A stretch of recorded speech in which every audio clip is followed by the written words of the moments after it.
So, hello guys. So, ito na naman. So, meron tayo itong twisted breadstick. So, ang aking asawa ay magluluto ng baked meatballs spaghetti. So, ayan. Pinapakuluan niya na yung kanyang pasta. So, siya lagi nagluluto niyang spaghetti na yan. Favorite ko yan. Tsaka ng mga anak niya.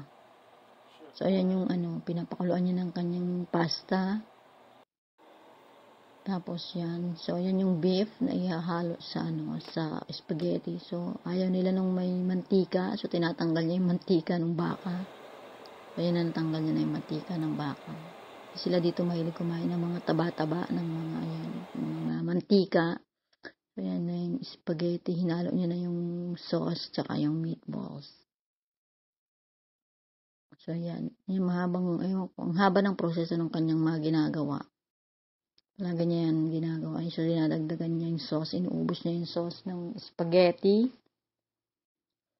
Nakita niyo ba yung spaghetti na yan? Ang daming sauce. May meatballs, may ground beef, tapos sauce. So, ayan yung kanyang, ganyan siya magluto. Ayan, dinagdagan niya pa ibang meatballs para mas masarap. Ang dami yan. Paborito ko yan, meatballs spaghetti. So, ngayon, ibibake niya pa yan. So, wait natin ang kanyang mga ang kanyang mga pagluluto, kanyang style ng pagluluto. So, yan, mahilig sila dito mag-bake man. Kasi nga, siyempre, may oven naman. So, kahit anytime ka mag-bake. So, walang problema. Hindi sila contento sa sauce. Kasi isang sauce yung garapon nila. Sabi niya parang hindi siya sauce. So, dinagdagan niya po ng yung ginagamit po ng sauce. So, ano yung tomato sauce dito. Hindi yan matamis. Yung spaghetti rito sa Amerika, hindi matamis. Yung ginagamit kasi nila yung spaghetti sauce is yung tomato. So, ayaw na ayaw niya. Binibidyo ko siya. Ayaw niya magpabidyo kasi ang pangit daw ng kanyang buhok. So, ayan. Kanyang spaghetti. So, ilalagay niya na ngayon dito sa baking pan. Ilalagay niya yan para i-bake ang kanyang spaghetti meatballs. Nilalagay na niya, ihahalo niya yan dyan lahat. Bibake pa yan, di ba? Ang tagal ng pagluluto. Yung gutom ka na, gusto mo nang kumain, tapos ilulutuin pa uli ng mga 30 minutes pa yan. Diba? Ang tagal, ang daming proseso ng pagluluto rito. Sa atin yan, ano na yan. Pwede na yan, kainin na natin yan. Luto na yan. So, sa kanila, hindi, ibibake niya pa. So, yan. Hinahalo niya ang kanyang baked meatballs spaghetti. Lagyan uli ng sauce. Inubos na yung sauce para sa taas.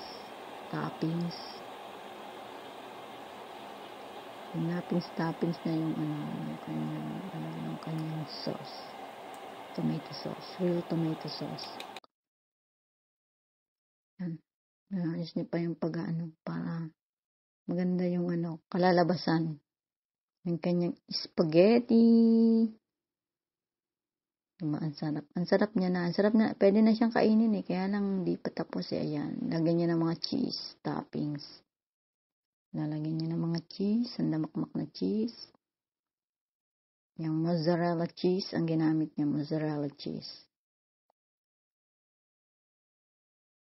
Yan, lagay lang. Budbod. Lagay. Budbod. So, yan. Ang sarap. Ang sarap na niyang kainin sa atin. Pwede na yan. Ready na. Ready to eat. Bite. Pero hindi pa yan. So, ayan. Ilagay niyo na sa oven para maluto.